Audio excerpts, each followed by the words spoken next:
সাম্প্রতিক সময়ে গুলশানে আওয়ামী লীগের সাবেক এমপি শাম্মী আহমেদের বাসায় যে কোটি টাকা চাঁদা দাবির ঘটনা, সেখানে কেঁচো খুঁড়তে গিয়ে সাপ বেরিয়ে এসেছে। জানে আলম অপু, যিনি এই মামলার অন্যতম আসামি, গ্রেপ্তার হয়েছেন। তবে গ্রেপ্তার হওয়ার আগে সম্ভবত তিনি একটি ভিডিও প্রকাশ করেছেন তার যে স্বীকারোক্তি। সেখানে সরকারের অন্যতম প্রভাবশালী উপদেষ্টা আসিফ মাহমুদ সজীব ভুঁইয়া সম্পর্কে জানানো হয়েছে যে এই চাঁদাবাজির নেতৃত্ব দিয়েছেন তিনি। আমরা এই বিষয়গুলো আলোচনা করব, আসলে সরকারের মধ্যে কি ঘটছে, দুর্নীতি কতটা বিস্তৃতি লাভ করেছে, কেন কারোর বিরুদ্ধে কোনো অ্যাকশন নেওয়া হচ্ছে না, এবং এই বিষয়গুলো আমাদেরকে কোন ধরনের ভয়ঙ্কর মেসেজ দিচ্ছে সমাজকে। আমাদের সঙ্গে আলোচনায় যুক্ত রয়েছেন সিনিয়র সাংবাদিক, ফিনান্সিয়াল পোস্টের সম্পাদক M A Aziz. M A Aziz, আপনাকে আমরা স্বাগত জানাচ্ছি।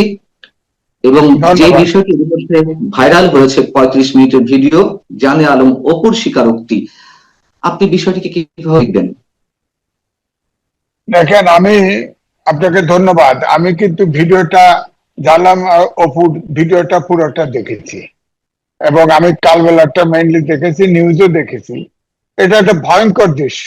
আমি প্রথমেই বলতে চাই, বেগম খালেদা জিয়ার একান্ত সচিব জনাব সাত্তার সাহেব বলেছেন তার কাছে সে 8 জন উপদেষ্টার সম্পর্কে দুর্নীতির অভিযোগ করেছে এবং তিনি বলেছেন তার কাছে ডকুমেন্ট আছে।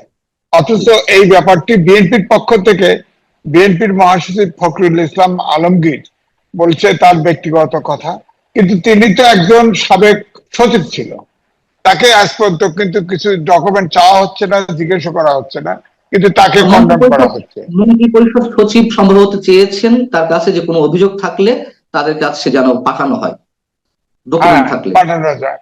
হ্যাঁ, ডকুমেন্ট থাকলে পাঠাবে। এবং এটা বোঝাই যাচ্ছে যে ধরেন এই জিনিসগুলো, এই যে ভিডিও একটা ডকুমেন্ট, আজকে যেভাবে ভিভিড ডিসক্রিপশন এই ভিডিওতে দেওয়া হলো, আপনি দেখেন জালাম অপু, তাকে তো এই চাঁদাবাজিতে ইউজ করা হয়েছে, ভিকটিম করা হয়েছে।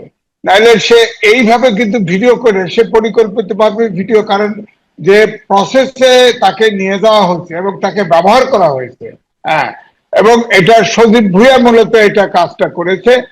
এবং এখন যা এই ভিডিও বেরোনোর পরে এবং 4 জন যে অপুর সাথে যে এখন রিমান্ডে আছে, 10 দিন রিমান্ডে, সেটাও বলছে তারাও নির্দোষ, তাদেরকেও আমার মতোই ব্যবহার করা হয়েছে। সুতরাং এখন সজীব ভুঁইয়াকে রিমান্ডে নেই, গ্রেপ্তার করুক। উপদেষ্টা হলে আইনে তো গ্রেপ্তার করা কোনো অসুবিধা নাই, তাকে গ্রেপ্তার করুক। এবং আমার কাছে মনে হয়েছে যে বেগম খালেদা জিয়ার যে একান্ত সচিব যে অভিযোগগুলো করেছেন 8 জনের উপদেষ্টা দুর্নীতির সাথে জড়িত, কতটা ঠিক আজকে মনে হচ্ছে। কারণ আমরা তো জানি, নিজেরাও জানি কে কে ফ্রি স্টাইল চাঁদাবাজি করছে এবং শত শত কোটি টাকার, হাজার কোটি টাকার মালিক হয়েছে। হ্যাঁ, আমরা তো জানি, তাদের অ্যাকাউন্ট তো করুক। আমি বলতে চাই যে সকল উপদেষ্টার আপনার তদন্ত হওয়া উচিত, একদম টপ টু বটম, প্রধান উপদেষ্টা সহ। খালি টাকা চাঁদাবাজি করলে কিন্তু দুর্নীতি হয় না, প্রধান উপদেষ্টাও কিন্তু দুর্নীতির অভিযোগে অভিযুক্ত হবেন, কারণ তিনিও তো কোনো অনেকগুলো বেনিফিট দিয়েছেন। গ্রামীণ ব্যাংকের 400-600 কোটি টাকা কিভাবে মওকুফ করলেন, গ্রামীণ ফোনের 4000 কোটি টাকা কিভাবে মওকুফ করলেন, কিভাবে তিনি, তার 6 মাসের জেল ছিল, 3টা দুর্নীতি মামলা ছিল, সেগুলো প্রত্যাহার করেছেন। সুতরাং আমার মনে হয় 2-4 জন বাদে ঠিকই আছে, 8 জনের বেশি সংখ্যক দুর্নীতিবাজ আমার কাছে মনে হচ্ছে তারা আসছে দুর্নীতি করতে। বিশেষ করে ছাত্র উপদেষ্টার ইমিডিয়েটলি তদন্ত হওয়া উচিত, কারণ এই ছাত্র জেনারেশনকে নষ্ট করে দেওয়া হলো। আপনি দেখেন এই সব সমন্বয়ক চাঁদাবাজ হিসেবে খ্যাত, অথচ টাকা কামাচ্ছে উপদেষ্টা হয়ে যারা আছে তারা। এবং সেই সাথে আপনি দেখেন যতগুলো উপদেষ্টা ছিল এবং আছে তারা কিন্তু দুর্নীতিতে আকণ্ঠ নিমজ্জিত।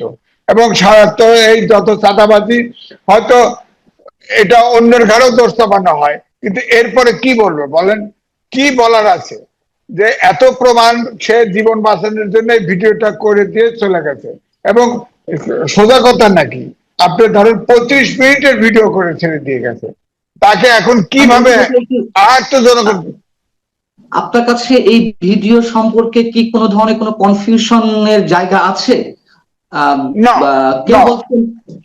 আচ্ছা, সে তো দাবি করেছে যে ওখানে যে সিসিটিভি ফুটেজ আছে হ্যাঁ, সেটা কেন দেখানো হচ্ছে না, সেটা দেখালেও তো প্রমাণ হয় যে সেটা কি হয়েছে। তো সুতরাং তার বক্তব্য, তো আমার কথা হচ্ছে শুধু ভিডিও ফুটেজটা, ইয়ার ভিডিও, সে তো সিসিটিভি ফুটেজের কথা বলতেছে, ওখানে সব প্রমাণ আছে। এবং ডিসি এসি কে, পুলিশের ডিসি এসি কে সাথে নিয়ে, এবং তারা রীতিমতো ফরমাল অবস্থায় তারা চাঁদাবাজি। চলে গেছে ওই বাসা থেকে হুম, হুম। চাঁদাবাজির জন্য ফরমালি। তো সুতরাং এটা তো আমি বলবো যে এই চাঁদাবাজির ঘটনা তো নূতন মোড় নিয়েছে, এবং এটা তদন্ত হওয়া উচিত। এবং আমার মনে হয় পুলিশের তদন্ত না, পিবিআই অথবা অন্য কোনো প্রতিষ্ঠান দিয়ে তদন্ত হওয়া উচিত, কারণ এটা সাংঘাতিক ক্রাইম এবং বড় ধরনের আলোচিত ক্রাইম। এবং আরো উপদেষ্টা যারা চাঁদাবাজির সম্পর্কে জনশ্রুতি আছে তাদেরও তদন্ত হওয়া উচিত, তারাও সব তদন্ত করতে, তাদের অ্যাকাউন্ট থেকে শুরু করে সব তদন্ত হওয়া উচিত। নাহলে এই ছাত্ররা যে চাঁদাবাজ, আপনি চিন্তা করেন 52 সাল থেকে সব আন্দোলনে ছাত্র অগ্রভাগে ছিল, এই ছাত্রদেরকে এত বিতর্কিত হয়ে গেছে। এবং ডক্টর মোহাম্মদ ইউনূস এই ক্লাস 8 থেকে মাস্টার পর্যন্ত এই ছাত্রদের এই জেনারেশন নষ্ট করে দিচ্ছে। এই জেনারেশনের ডাকে, ছাত্রদের ডাকে আর কোন আন্দোলন এই দেশে হবে না, তাদের আর বিশ্বাস করবে না, কারণ সব চাঁদাবাজ হিসেবে খ্যাত হয়ে গেছে এবং চাঁদাবাজ আচ্ছা, শুরু করছে তারা। বলেন।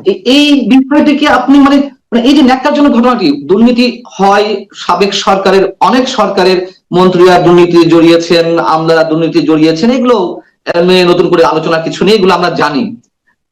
কিন্তু একজন উপদেষ্টা, মন্ত্রী পদমর্যাদা একজন ব্যক্তি, তিনি দুর্নীতি করেন, সেটা নিয়ে আলোচনা হতেই পারে, সমালোচনা হবে।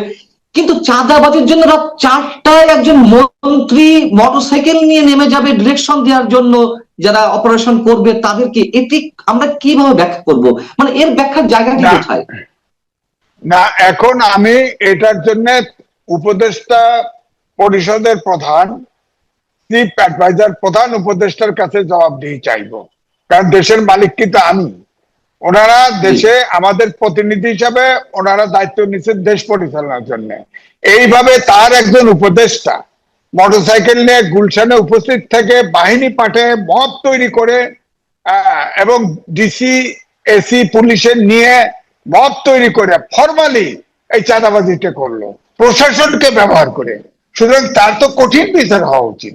এবং শুধু সে তাই না, আমরা তো আগে শুনেছি তার বাবাও কন্ট্রাক্টরি করে দিছে, করে অমক করে তমক করে, তার বাবার সম্পর্কেও অনেক কিছু, সে নাকি তার জি। এলাকায় বাপেও তাকে উপদেষ্টার মতো ব্যবহার তার। সুতরাং এগুলো তো খতিয়ে দেখা উচিত। যেসব ছাত্র উপদেষ্টা 3 জন হয়েছে, আমি মনে করি 3 জন তো অবশ্যই করা উচিত। এছাড়াও কমিশনের অনেকগুলো সদস্য আছে যারা ইতিমধ্যে চাঁদাবাজির অভিযোগ এসছে, কমিশনের মেম্বার, চেয়ারম্যান, এগুলো সবার তদন্ত হওয়া উচিত। কারণ এই তদন্ত, ডক্টর মোহাম্মদ ইউনূস তিনি আইনের শাসন সুশাসনের স্লোগান দিয়েছেন, এবং আমি মনে করি তিনি দেশটাকে এলোমেলো করে ফেলছেন। তার এখন উপদেষ্টা পরিষদ থেকে এইভাবে চাঁদাবাজি করা, তাকে তো জবাবদিহি করতে হবে, তার তো দায়িত্ব নিতে হবে। এবং সজীব ভুঁইয়া ইমিডিয়েটলি সারেন্ডার করা উচিত আইনের কাছে এই অভিযোগ প্রমাণের জন্য, যেহেতু সে উপদেষ্টা জনপ্রতিনিধি হয়ে গেছে, সুতরাং তাকে সারেন্ডার করা উচিত এবং তাকে গ্রেপ্তার করা উচিত। আমি মনে করি উপদেষ্টাকে গ্রেপ্তার করা, আমেরিকার প্রেসিডেন্ট গ্রেপ্তার হয়ে যায়, অনেক দেশের গ্রেপ্তার হয়ে যায়। উনি কে? উনি তো চাঁদাবাজের অভিযোগ বরাবরই সময় উনি কোন ভাবে রাষ্ট্র পরিচালনা, আপনার দেখেন, আমি আগেও বলেছি তিনি 6 দিনে 11 বার হেলিকপ্টার উঠেছে, এবং তার জন্য 2টা হেলিকপ্টার প্যাড বানানো হয়েছে, প্যাড আবার ওটা ভেঙেও ফেলে দিছে ডিসি। তো আবার 10 লাখ টাকার কম্বল দিতে 30 লক্ষ টাকা হেলিকপ্টার ভাড়া দিছে। হ্যাঁ, এখন এটার হিসেব চাক। তিনি এই জনগণের টাকা কেন খরচ করছেন এটা আগেও বলবো, যে আমি এটা হিসেব ওনার কাছে চাক।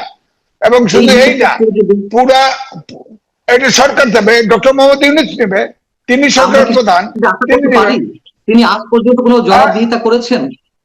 আজ না পর্যন্ত করেন কারোর কাছে নাই। কোনো জবাবদিহি করেছেন?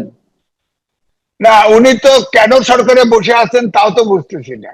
ওনার পাশের লোকটা চাঁদাবাজি করতেছে, পাশের লোকটা হাজার হাজার কোটি টাকা তার পরিবারের সদস্য সহ চাঁদাবাজি করতেছে, তার সম্পর্কে কিছু বলেন না। হ্যাঁ, উনি কি কথা বলেন না, উত্তর দেন না, কিছু করেন না। সরকার এখন শুনতেছি নির্বাচন দিবে, নির্বাচন দিয়ে তিনি বিদায় হতে চাচ্ছেন, এবং এটা শুনেছি যে তিনি হয়তো সরকারেও থাকবেন না যদি ইলেকশনে কোনো সমস্যা তৈরি হয়। এই জন্য আমরা বলি যে এখন যে ছাত্র এনসিপি থেকে যেসব সমস্যা তৈরি করা হচ্ছে, এটা হলো ইলেকশনকে আরো বেশি পিছানোর জন্য। কারণ তারা তো সরকারেই আছে, তারা সরকারে আছে এবং সরকারে থাকে, যেটা এনজয় করতেছে। ইলেকশন করলে তো তাদের জামানত বাজেয়াপ্ত হবে, তখন তো তাদের বিচারও হতে পারে। যে সরকারি আছে, কেউ অভিযোগ দিলে বিচার, তার তো বিচার হতে হবে, তো সুতরাং বিচার হবে। সুতরাং এই জন্যই তারা এইভাবেই সরকারকে ধরে রাখতে চায়। আমি এই জন্যই বলবো প্রধান উপদেষ্টাকে, হয় তিনি তার পজিশন ছেড়ে দিক, আর না হলে এই দুর্নীতির বিরুদ্ধে, চাঁদাবাজির বিরুদ্ধে কঠোর ব্যবস্থা গ্রহণ করুক, এবং প্রথম শুরু করুক তার উপদেষ্টাদের বিরুদ্ধে শুরু করে। যারা আসিফ পন্থী হিসেবে পরিচিত বা আসিফের লোকজন, আসিফ মাহমুদুর, ইভেন যারা এনসিপির সঙ্গে জড়িত, তারা এ ধরনের বক্তব্য দিচ্ছে। একটা পক্ষ বলছে যে ইশরাক হোসেনের সঙ্গে তার দ্বন্দ্ব, ইশরাক হোসেন নাকি জানে আলম অপু আটক হওয়ার আগে তাকে ধরে নিয়ে তার কাছ থেকে এই ধরনের স্টেটমেন্ট আদায় করেছেন আসিফ মাহমুদ সজীব ভুঁইয়ার বিরুদ্ধে। আবার আরেকটি পক্ষ বলছে এনসিপি যে সে অ্যারেস্ট হওয়ার আগে আওয়ামী লীগের এক নেতা তাকে জোর করে উঠিয়ে নিয়ে এই ধরনের স্টেটমেন্ট আদায় করেছে। এগুলো কি কোনো ভিত্তি থাকতে পারে, যা আমাদের সামনে একেবারে ওপেন হয়েছে এবং জানে আলম অপু যতটা সাবলীলতার সঙ্গে বক্তব্য উপস্থাপন করেছেন?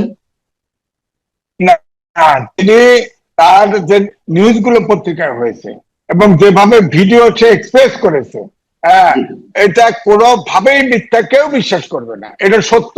তিনি তার আত্মরক্ষার্থে এই ভিডিওটা করেছে, কারণ জানে যে সে টার্গেট, 1 নম্বর টার্গেট হবে।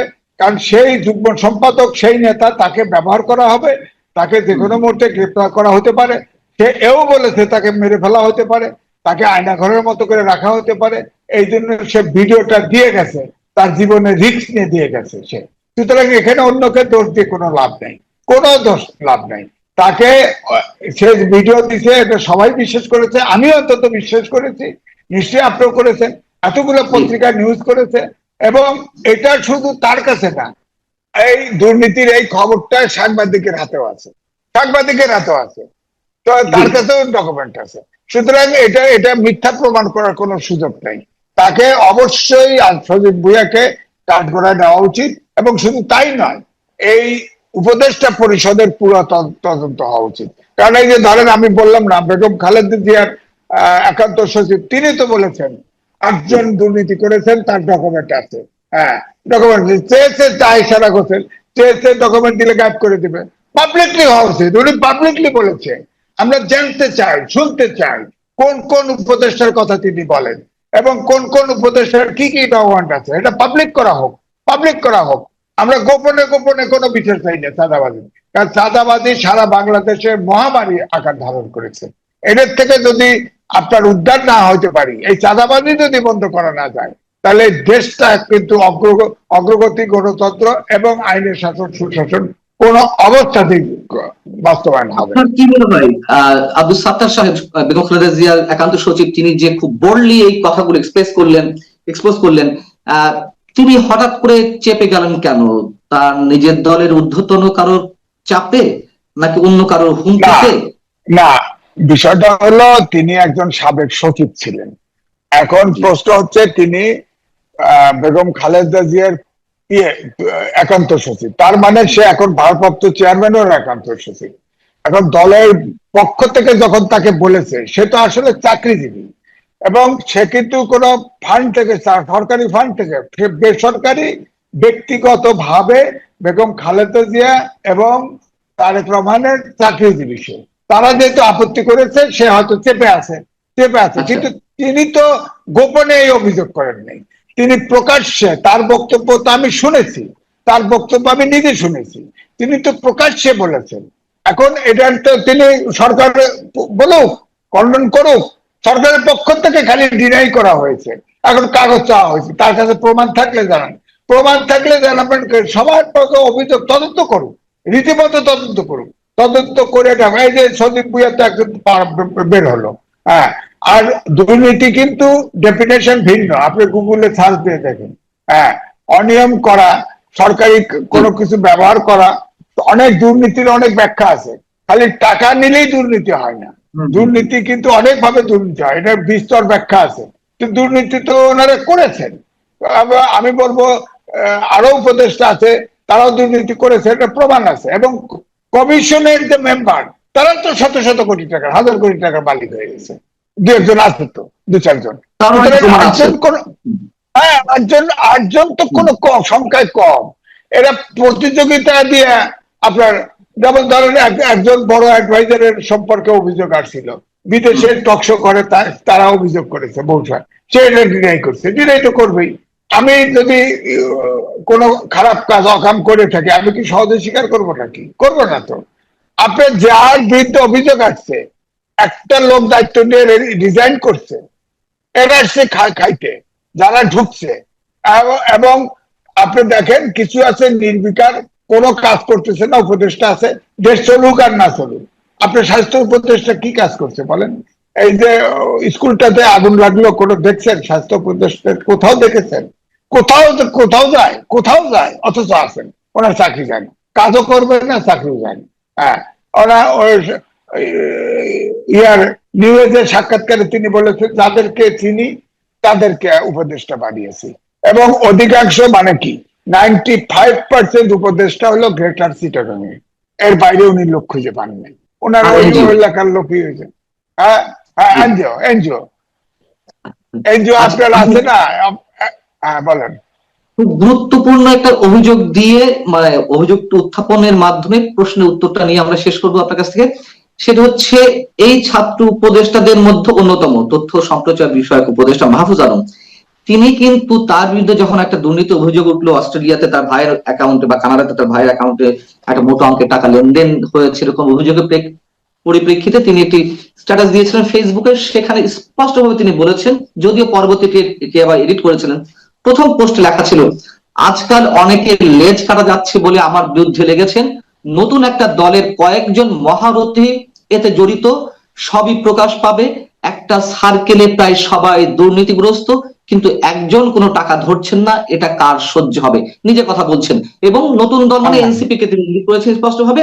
এবং এনসিপির আসিফ মাহমুদ, এই যে উপদেষ্টার মধ্য থেকেই তিনি অভিযোগ করছেন, আর কি প্রমাণ লাগবে আমাদের সামনে? আপনি না না, তার এই কথাই তো প্রমাণ দেয়।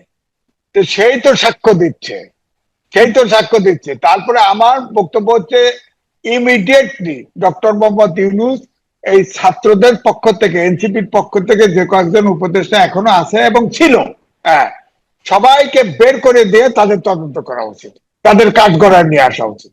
কারণ এই ছাত্র সমাজকে বাঁচানো উচিত, এই ছাত্র সমাজটা ধ্বংস করে দিল। আর যদি না করেন, করবেন না আমরা জানি, না করলে কি হবে? না করলে নির্বাচন হবে, আপনারও অধিকার থাকবে, আপনার দেশের মালিক, আমারও অধিকার থাকবে, এরকম অনেকেরই অধিকার থাকবে, ঠিকই দুর্নীতির অভিযোগ দাঁড়াবে এবং তাদের কাঠগড়ায় দাঁড়াতেই হবে, বিচার হতেই হবে। এবং এই দেশে দুর্নীতির দায়ে কঠিন আইন হওয়া উচিত, সেটা করছে না। অনেক আইন সংস্কার করে, কিন্তু দুর্নীতি যে একটা বড় ব্যাধি হয়ে গেছে সমাজে, এই আইনটা কিন্তু কঠোর হয় না। আমি তো মনে করি দুর্নীতি যারা করবে তাদের ক্যাপিটাল পানিশমেন্ট হওয়া উচিত। সমাজের সবচেয়ে আপনি দেখেন, ওই আগে ওই অ্যাসিড ছুটতো, মেয়েদের মুখে অ্যাসিড আইন করা হয়েছে, মৃত্যুদণ্ড, অ্যাসিড, এখন কিন্তু অ্যাসিডের গল্প শোনেনি না। ঠিক দুর্নীতির ব্যাপারে এই ক্যাপিটাল পানিশমেন্ট তৈরি করেন, আইন করেন, আপনি দেখবেন দুর্নীতি অনেক অটোমেটিক কমে আসবে এবং এই সজীব বইয়ের ধরা খাবে, তারও ফাঁসি হবে, এবং আপনি যে বললেন আইন তথ্য উপদেষ্টা, তিনি যে বক্তব্যটা দিয়েছে, ওনাকেও গ্রেপ্তার করেন, গ্রেপ্তার করে বলেন কে কে এই সার্কেলটা কে কে, এবং ওনার অ্যাকাউন্ট, তার ভাইয়ের অ্যাকাউন্ট। আপনার আওয়ামী লীগের ওই ইয়ার ল্যান্ড উপ প্রতিমন্ত্রী যে লন্ডনের 3,500 ইয়ে বার করতে পারেন, তো ফ্ল্যাট, হ্যাঁ, সাইফুজ্জামানের বার করতে পারেন, কেন এই উপদেষ্টাদের বার করতে পারেন না? হ্যাঁ, তারা তো টাকা নেওয়া হয়ে গেছে, আপনার চোখের সামনে দিয়ে টাকা হয়ে গেছে। তার এপিএস রা টাকার মালিক হয়ে গেছে, শত শত কোটি টাকা। বেড়েছে না একবার, ধরা পড়ছে না একবার, এপিএস এর কি হয়েছে বলেন, বলেন কি হয়েছে? আপনার দুইজন ইপিএস ধরা পড়েছে টাকা। উপদেষ্টা যদি টাকার অংশ না নেয়, একজন এপিএস কোনোদিন টাকা মারতে পারে বলেন? কেমন উপদেষ্টা? সে তো অযোগ্য। সেই উপদেষ্টা তো সাথে সাথে রিজাইন করা উচিত ছিল, অথবা সেই উপদেষ্টাকে অবশ্যই ডক্টর মোহাম্মদ ইউনূস বাদ দিয়ে দেওয়া উচিত ছিল, কারণ তিনি তো বাড়তি অনেক সুবিধা নিয়ে ফেলছেন, উনি বাদ দিবেন কেন?